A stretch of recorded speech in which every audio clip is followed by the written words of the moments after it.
Hello viewers, আসসালামু আলাইকুম। কেমন আছেন সবাই? আশা করি ভালো। আজকে নতুন একটি ভিডিও নিয়ে আপনাদের সামনে হাজির হয়েছি। আজকের ভিডিওটি হচ্ছে প্লাম্বিং কাজের একটি ভিডিও, একটি কাজের রিভিউ দেব। কাজটা হচ্ছে ওয়াল হ্যাঙ্গিং হাই কমোড সম্পর্কে আপনাদের কিছু ধারণা দেবো এবং ফিটিংস কীভাবে এর ফ্রেম ফিটিং আমরা করে থাকি সেই সম্পর্কে আপনাদের ধারণা দেব।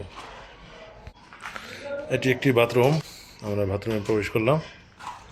এর সামনেই আমাদের হাই কমোডের ওয়াল হ্যাঙ্গিং হাই কমোডের যে ফ্রেমটা আমরা বসিয়েছি এবং বাম পাশে বসিয়েছি মিক্সার এবং ডান পাশে আমরা শাওয়ার বসিয়েছি।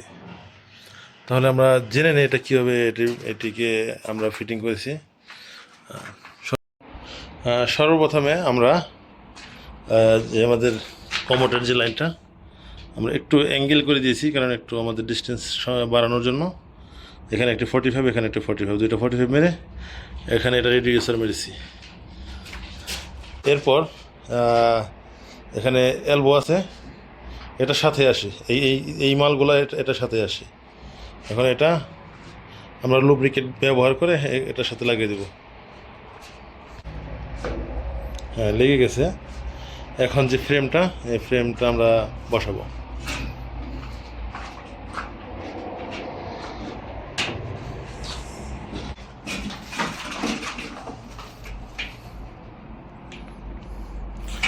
ফ্রেমটা একটু ওঠানামা করানো যায়, আপনাদের যতটুকু প্রয়োজন আপনারা এটা রাখতে পারেন।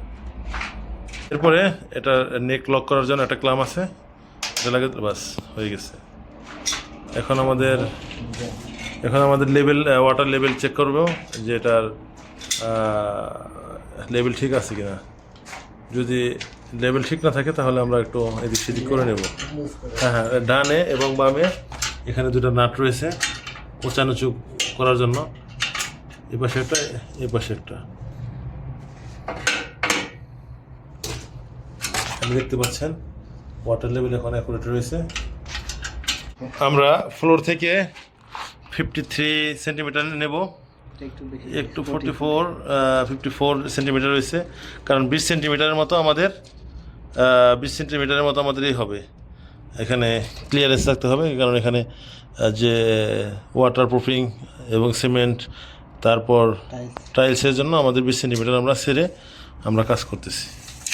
এটা একটি বাথরুমের সম্পূর্ণ চিত্র। এখানে হবে, এই পাশটা দেখতে পাচ্ছেন, এখানে হবে বেসিং, এখানে কমোড, আর এই পাশে পুশ শাওয়ার, আর এখানে হবে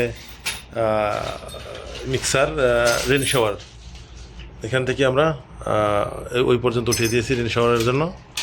এগুলো প্রত্যেকটা এগুলো কনসিল মিক্সার, এগুলো সবগুলো ওয়ালের ভিতরে থাকবে, শুধু হ্যান্ডেল থাকবে বাইরে। যাই হোক, এখন আমাদের ক্লাম লাগানোর পালা। দুই পাশে আমরা ক্লাম লাগাচ্ছি। আমরা ক্লাম লাগিয়ে ড্রিল করে ক্লামটি আটকে দেব, যাতে ফ্রেমটা ডানে বামে লড়াচড়া না করে এবং পরবর্তীতে স্ট্রেট হয়ে থাকে।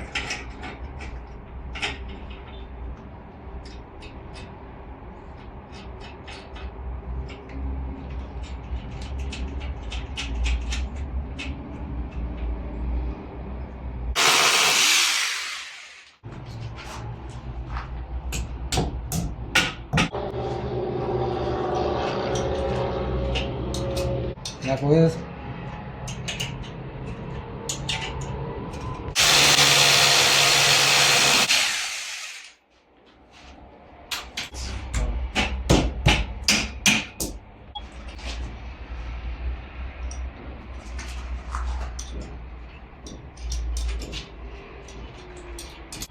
এখন আমাদের উপরে নিচে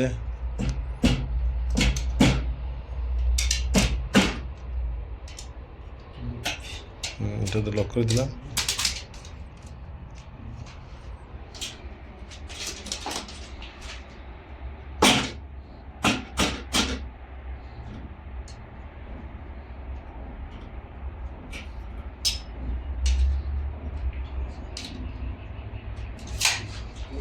এখানকার যে ডিস্টেন্সটা এটা করে নিলাম লাস্টে। এখন আমাদের কাজ শেষ। এখন বন প্লাগ দিয়ে দরজাটা বন্ধ করে দেব। প্লাস্টারের পরে আমরা বাকি কাজ করব।